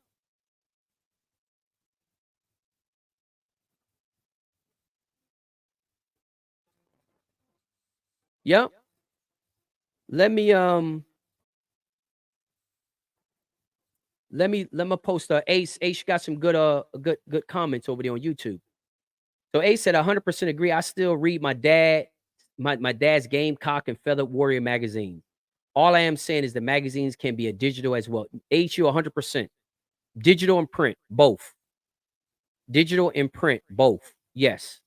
Same thing, like I said earlier about the poetry exhibition magazine. That's digital and print. It's both. So there's nothing wrong with having both. 100%. I was just saying that social media can't replace the magazine because if it could, if they had social media back in your dad's days, you wouldn't be able to go back and read his Gamecocks because you wouldn't be able to find them. You know what I mean? Like you wouldn't be able to find it. Um, and it's a ton, Nathan, you're exactly right. There's a ton of information in those old magazines. There's a ton of pictures. I think a lot of those old magazines carry a lot of sentimental value for many people that was in it. Some people from when they ran their first ads. Some people look in those magazines and remember when they had a certain family that done well. You know what I mean? It's a lot of sentimental value um, that you can look at from those magazines. It's a lot of history that you can learn. You can also learn the fact that, who was the person who had the first family. You could be having conversation with somebody saying, "Oh yeah, this guy Ryan back in the 70s used to have the blues or used to have these hatches or whatever." And then you see somebody on somebody selling some 1970 magazines. You can scroll through that magazine and see that ad or see that article or see that picture. So the value of the magazines to me is undisputed. Is undisputed. But it takes a community um to make it happen. It takes just like Journey to the Pit interviews. It takes a community to make it happen. You know what I mean? I need guests. I'm not a talking bobblehead. I don't have all the answers. So Journey to the Pit is not about me at all. I'm just the host. Journey to the Pit is about the guests. But yeah, magazine, like I say, if you're watching, if you would be willing to write an article, let me know. Send me a message. I mean, I have some articles. I don't have enough articles. The game plan is this was the goal to come up with at least 6 issues of articles before it goes to print. The reason why is because when you sign up for a subscription for 6 months, want to be able to have 6 months worth of content to even start out with. I don't think that's well, some guys say they don't think that's necessary because they feel as though once the magazine get up and running, more individuals be willing to write articles and stuff like that. And I think that's probably is true. And maybe I'm just playing it too safe. But like I said, if you're watching and you got articles, again, any topics about health, about breeding, the same thing like we do with the interviews. Everybody got different methods, systems, programs, strategies to deal with the same thing. Um, I can tell you one thing. We just did that Luke Gerard's interview and his breeding strategy. I have some people, I have never had nobody on his show that use the same identical breeding strategy. You see what I'm saying? Well, all those people that we interviewed, we never had nobody on the show that used that same identical breeding strategy. He goes into detail why and all the detail that you need. So if you do gain access to some good genetics, you can literally watch that interview and you got your concept right there to start. To start. I'm not saying it's the only way, but we do know that is one way and it works. And it works. Nathan, like I say, man, it's a lot of information in those old magazines. But this is the deal. When the last time you can say that about social media? When the last time you can say, I read a post 6 years ago on social media that was some really good information, and I need to go back and read it again? You can't find it. That's my whole deal. Magazines for particular industries cannot well, particular industries that bring the value to a particular industry, social media can't replace it. It can't. It might be cheaper to sell stuff on social media because it doesn't cost you anything. You can probably look at it from that standpoint, saying, well, why should I pay for an ad in a magazine when I can just put it up on my Facebook page? You're right. You're exactly right. Yep. But again, that's with every other magazine, you know what I mean? Or every other company. I'm just gonna post up some of these comments.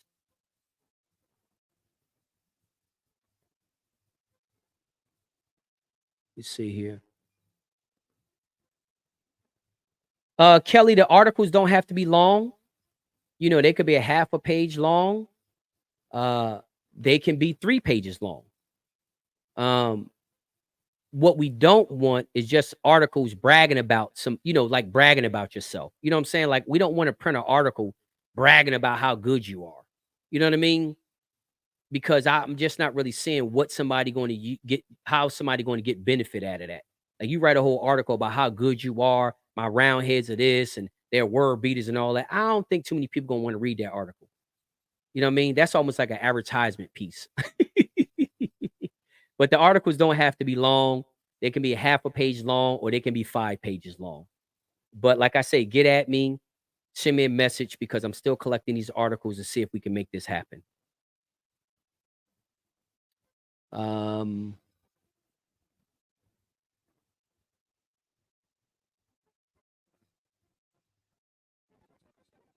yeah. And Ryan, you're exactly right. This is also another way that we can stop the scammers as well. Um, with these scammers, with these breeders, they having all these problems on advertising on social media. Well, they wouldn't have those problems if they was advertising in a magazine. Think about that. They wouldn't have these problems if they was advertising in a magazine because the individual had no other choice but to call them. Just think about that. So Ryan, that's a excellent point. All of these people selling stuff on social media and all these people that's getting scammed on social media, that's a lot more difficult to do inside the magazine. Because if somebody submit an ad, I have to call a person and talk to them. You know what I mean? And a person that's buying something from a ad inside the magazine, they got to call in and talk to them. Just think about it. They have to call them and talk to them. So that will stop a lot of the scamming as well. Now, um, it's something to think about. But then again, like I said, you'll have individuals saying, "No, it don't cost me nothing to to post this on my page." So I'll just continue on doing it like that.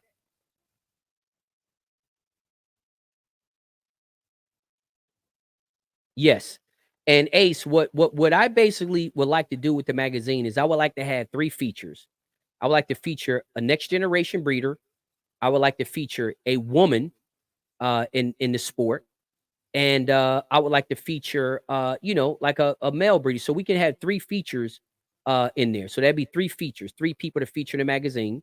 And then we can have topics about health. We can have topics about sicknesses, about breeding. Um, and I don't know if we would make it a whole theme, like one magazine, one theme, one magazine. I think I'll probably like to mix it up. Uh, but again, I don't think we should ever run out of topics. There's so many topics to talk about, health, breeding, selection, history, definitely history. That's one of the other things. A history article, I would need a history article for every magazine. Be it a breeder, be it a family, or an event. This what happened at Copper State. This what happened at the Bayou Club. You know what I mean? This what happened when this breeder did this or that breeder did that. All of those things, again, that history needs to be in every single issue, without a doubt. History would need to be in every issue.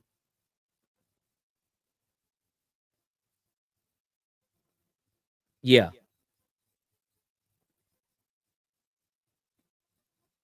Yep. Yeah. And it's what Ryan is saying that $70 a year, I mean, $70 in insurance to stop myself from being scammed out of 1,000, 1,500 a trio. I'll pay 100 to 10 times. That's exactly right. And that's exactly right. Um, you know, it, everybody won't see the value in it.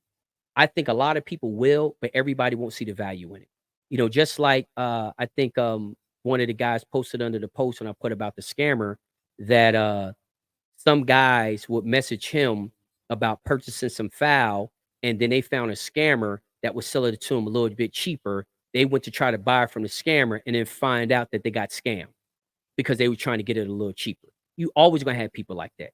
You'll have people saying, "Why should I advertise in the magazine when I can just post it on my Facebook page for free?" You see what I'm saying? You're always gonna have people like that. And I'm not saying there's nothing wrong with it. I'm just not one of those people. Yep.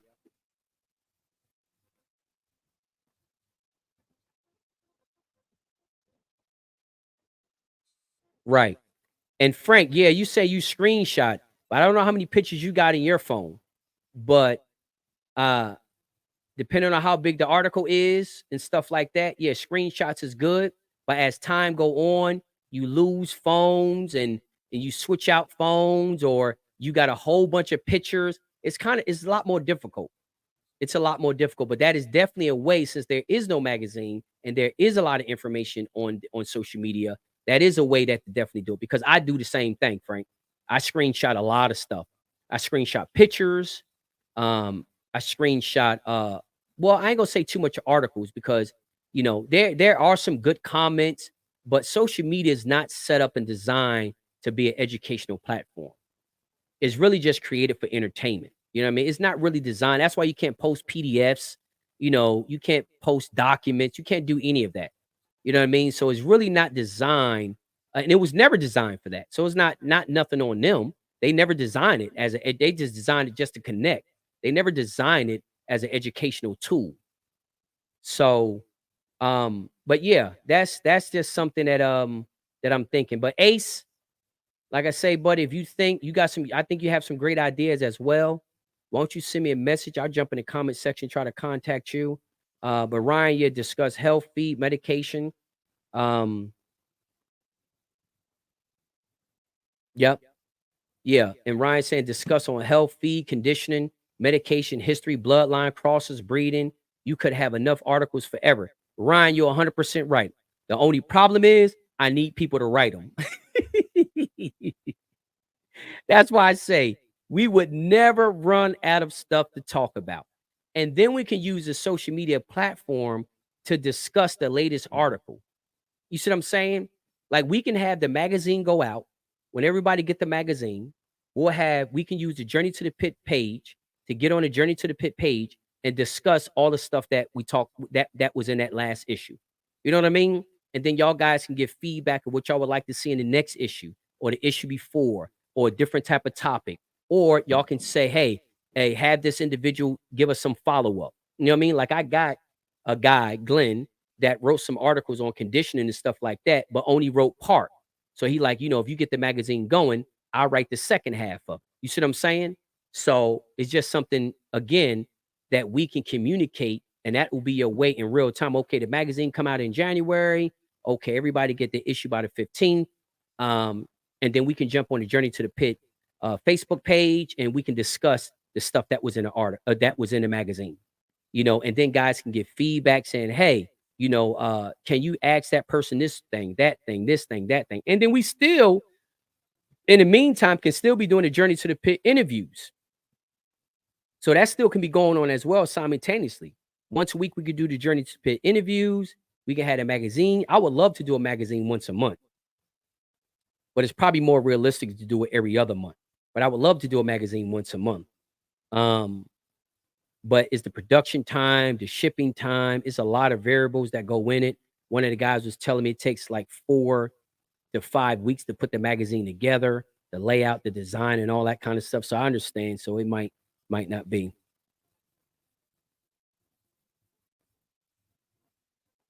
Yeah.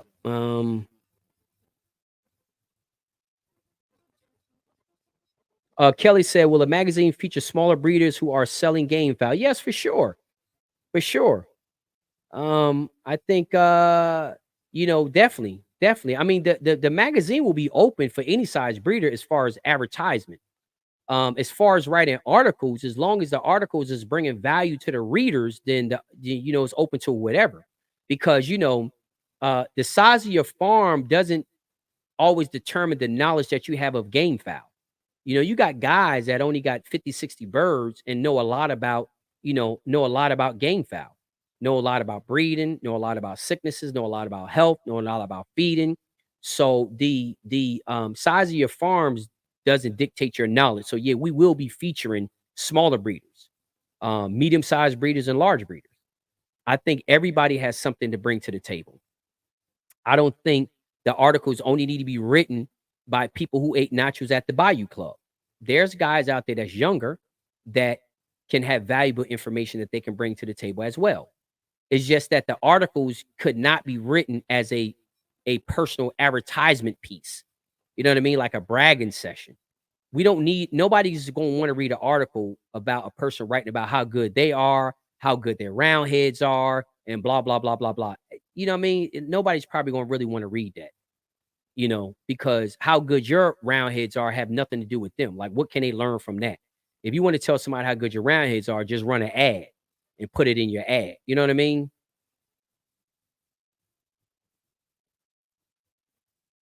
Yeah, Jerry, County Line already wrote some. I got some from him. I got like 4 of them from him.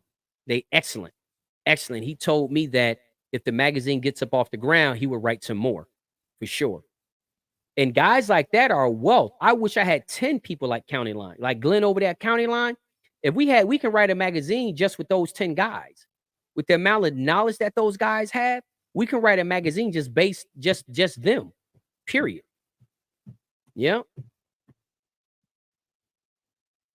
So you said start out quarterly. Yeah, I mean, I think it can be starting out.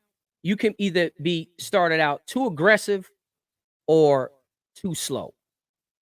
I think starting out every month is too aggressive. I think starting out quarterly might be a little too slow. That's why I say bi-monthly.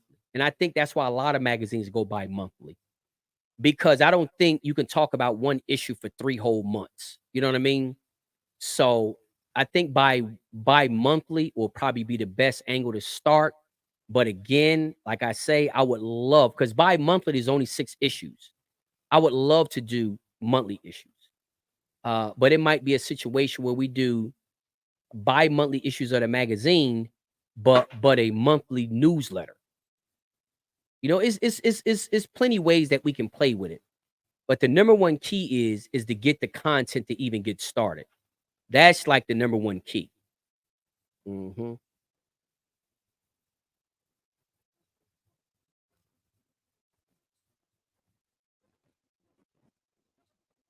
Yeah.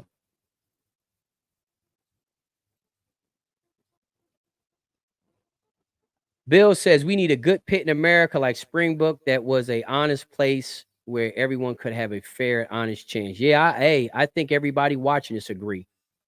I think everybody watching this agree. Um, so like I said, guys, if there's anybody out there who's willing to write articles, or if you know anybody who's willing to write articles, shoot me a message, post it in a comment section so I can get to the comments and I can reply to the comments and we can communicate through Messenger. Because I don't see why a magazine cannot be done. I just don't. I think it can be a very, I think it'll level up the sport. I think it'll bring a lot of value to the sport. I think this newer generation will be able to experience, not in the same identical way as back in the day, because obviously won't be no won't be any results in there, derby results and stuff like that, since we can't do that anyway. But there's so much more to the sport than just showing chickens. And there's a lot of stuff that we can talk about. So what's up, Ron? Yeah, Ronald, man. I know, brother. That's what I'm saying. I just was talking about that, man, about how difficult it is to get these articles. And that's really why I haven't, you know, cranked this thing up, because if I don't have enough content, I definitely don't want to go out here and start this thing and then run out of content by the third issue. That'd be crazy. You know what I mean? We'll be in bad shape. So yeah, I need content. If you're willing to write articles, put a comment in the comment section. If you know somebody who's willing to write articles, you would greatly appreciate to reach out to them and see if they're willing to write articles. Put them in touch with me. Um, send me a message, post it in the comments, do whatever we need to do to get these articles up. And listen, if we have to do a short run and say, you know what, we got enough information for 3 magazines. I can't do a whole year subscription, but we can do it per magazine. Pre-order the magazine. How many issues we going to sell? We got 100. Okay, sell 100. Print 100, ship 100. That's it. We can even do it like that.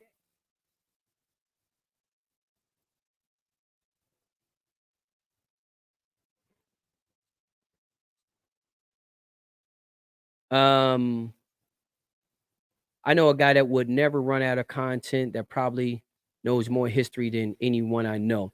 Nathan, that sounds great. But if he's not willing to share it in an article, it's totally irrelevant. It's totally irrelevant, because I'm sure there's literally thousands of people out there just like him that have enough information that they can write a whole magazine just based on their own life experiences. But if they're not writing articles, it doesn't make a difference.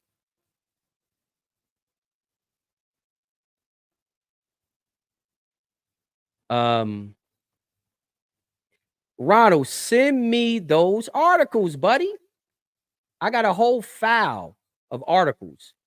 Well, it's not a whole bunch. I got a file with articles, not a whole file full of articles. I got a file with articles, and I'm trying to build this file up.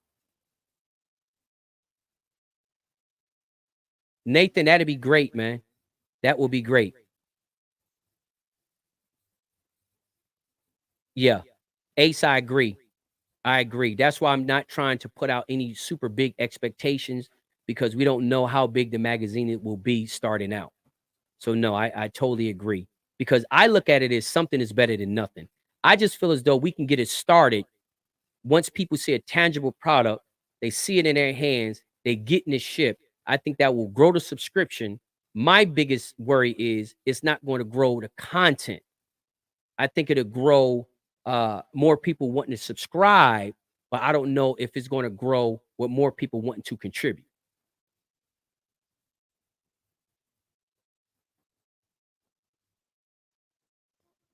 Um, there's so many comments coming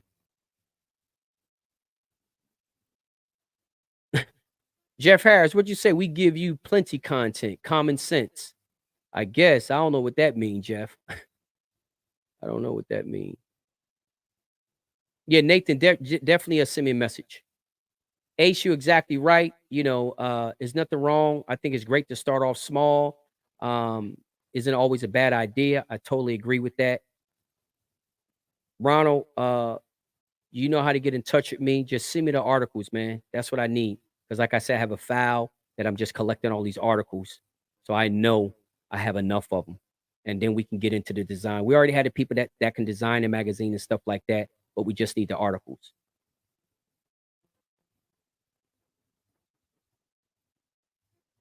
Yeah. That's a good one, Doug. Doug said we need to get some of these young guys to help an old timer to write the content down for an article. That's a great idea. That's something Nathan can do. Nathan Bell, maybe that's a good idea too. Maybe you can help I don't know if the guy is older or not, but maybe you can do the writing. Maybe he can do the speaking and you can do the writing. Maybe you can help him write the article. I don't know if that's the case or not, but that's a great idea.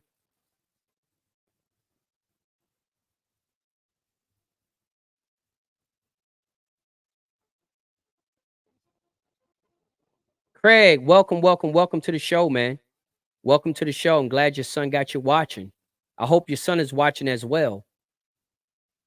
I hope your son is watching as well. And Craig, what we're talking about right now is we're just talking about what could be the benefits of having a game file magazine, since all of them are pretty much are not in print anymore. There is no printed game file magazine anymore. We were just talking about the value of having a printed magazine. I think there's a lot of value in it. So not to be redundant, but yeah. Yeah, Nathan, that's fine too. The interviews are fine as well, but right now we want to focus on the content. We have a long list of people already on our roster for the interviews, and we definitely want more. Um, and we'll have more, but we have some great people in the lineup for the interviews for sure. Hmm. Um, yeah, Kelly, I think like I said,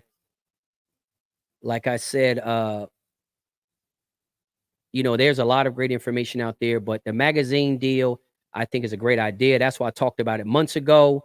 Honestly, I did not think it was going to be as difficult as it is to get content.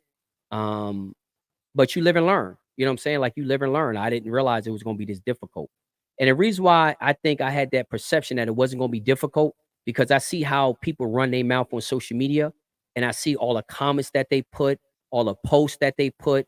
And I'm figuring that what's the difference in putting all them Facebook posts or social media posts? You can just put that on you typing it. It ain't like you're not typing it. You're already typing it. What's wrong with just putting it in your phone? Some guys even sent me articles through Messenger. Yeah, some guys sent me I got about 7 articles through Messenger. Some guys just sent it through Messenger, and I just copied and pasted. I copied the article through Messenger and then I pasted in my notes, and put it in the file.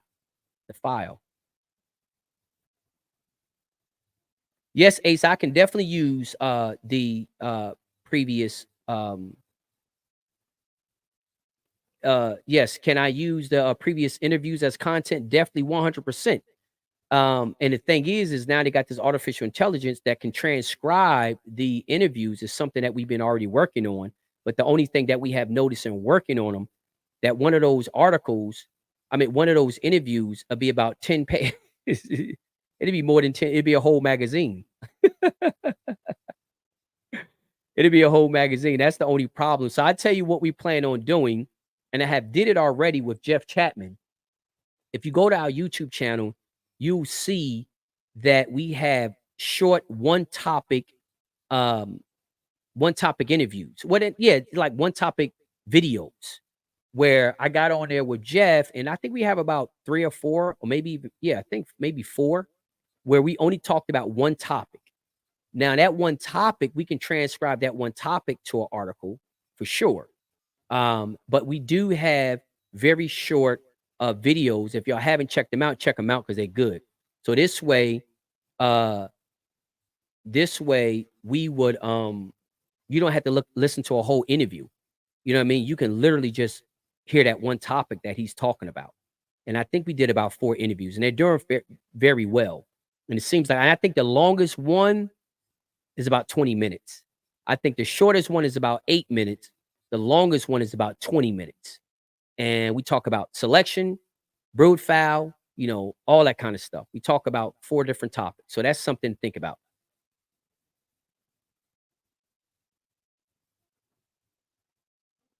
What's up, John? Okay, man. I really appreciate that, John, for sure. 100%, man.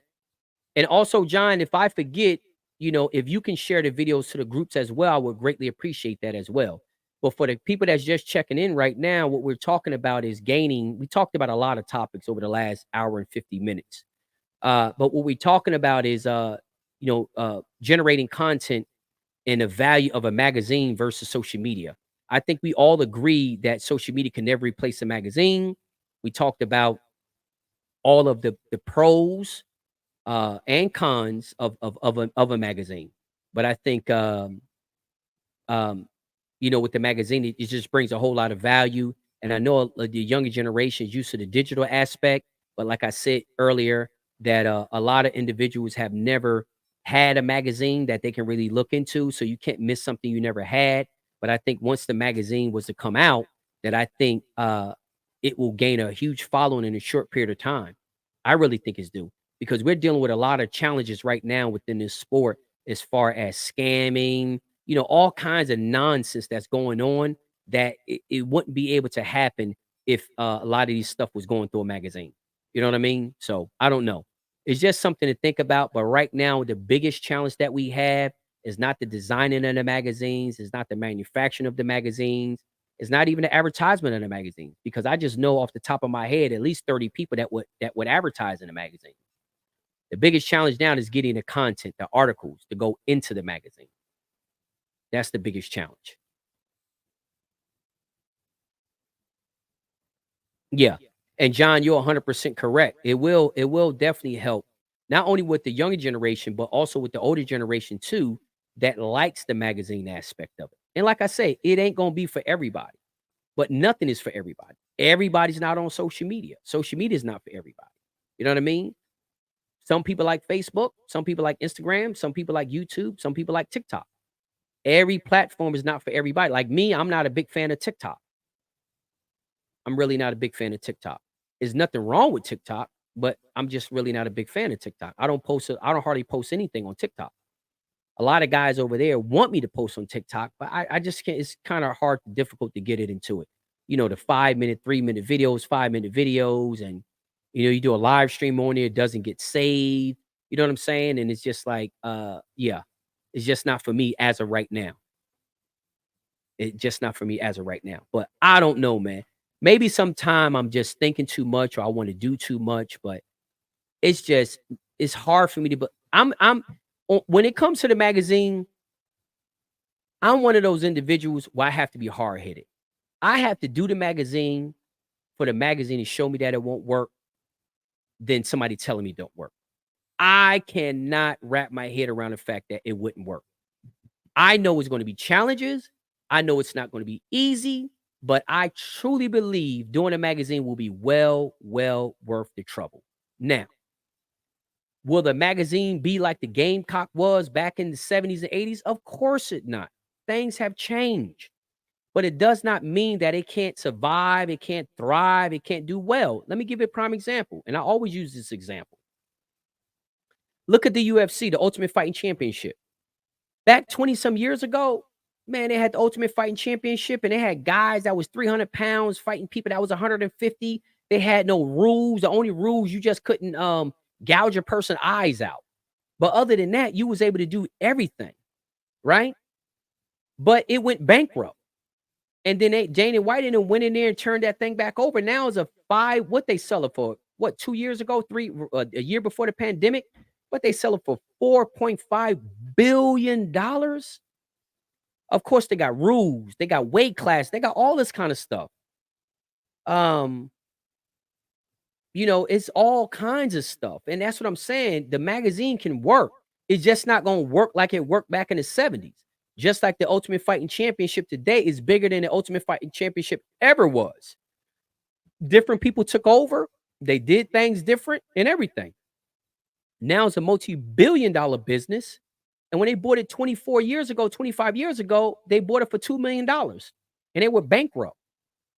You know what I mean? So it's just, it can be done. I know it can be done. It just takes a collective effort. And I believe once we get a couple magazines out there, I think it'll boom. I think it'll boom because as of right now, there's nothing to test the waters to see if a magazine will work or not because there's not one out there. And it's nothing to say if guys will resonate with anything else because there's nothing else out there. So we don't have any comparables to say if it will or will not work. I just believe it will work. I see a lot of value in it. And I'm seeing a lot of value based on the value that magazines brought people back in the day as far as a sentimental value. You know what I mean? Being able to go and pull out a stack of magazines and look at old articles, old advertisements, old all that kind of stuff. You can't social media can't replace it. And the reason why I can't replace it because it was never designed to replace it. It's never designed to replace it. Social media is designed and marketing is designed to sell to a whole bunch of strangers, no matter what industry that they're in. You know what I mean? Um, because if you look at a lot of sporting events and stuff like that, they have a pretty big presence in different industries, but nothing is replacing the true sport itself. You know what I mean? They still got golfing magazines out there. They still got fishing magazines out there. They got field and trial magazines out there, hunt magazines. They still got gun magazines, car magazines, plane magazines, dog magazines. They still got magazines. And the magazines are not created for the older generation. So I can't buy the fact that the younger people don't read. That's not it. The thing is they don't have anything to read, but they still got skateboard magazines. You know what I mean? They got gaming magazines. They got a whole bunch of magazines out there for the younger generation. So that is what I use to take in consideration if the younger generation read or not. The answer is yes. Go on Barnes and Nobles, go on Books a Million, and they say, well, there ain't that many of those bookstores around, so that must mean people ain't reading. No, that's not it. It's because a lot of people buying books and stuff online. You know what I mean? Many people just subscribing to the magazines. They're not going in Barnes and Nobles, Books a Million, or bookstore to get a magazine. They got the magazine coming to their house. So again, that's just something to think about. You know what I mean? But again, guys, again and again and again, if you are willing to write an article, it doesn't have to be long. It can be long, that'd be great. But it could be about history, a old family, a old bloodline, a old breeder. You know what I mean? A old show. This is what happened at Mid America back in 73. This is what happened at Copper State in 82. This is what happened at the Bayou Club in 2001. If y'all got some big, cool stories, some history, this is what happened when these top breeders went into each other. This is what happened during that 7 cop. You know what I mean? You telling me people wouldn't want to read that? Everybody in the game file community would want to read those stories. Everybody would want to read those stories.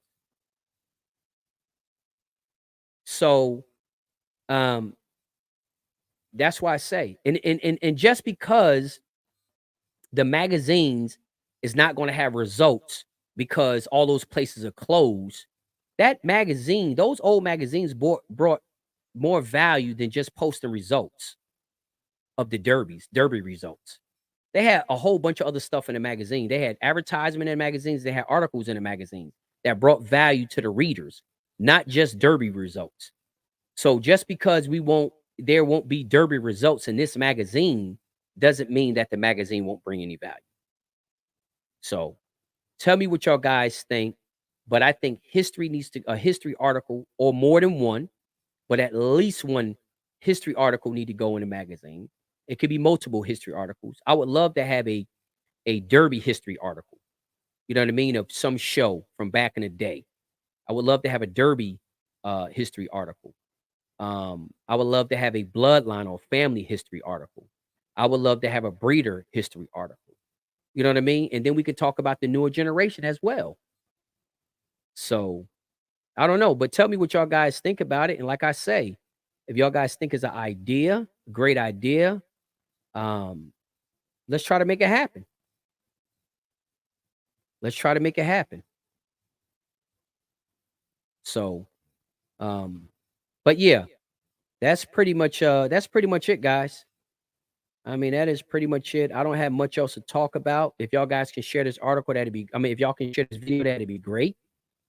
That would be awesome.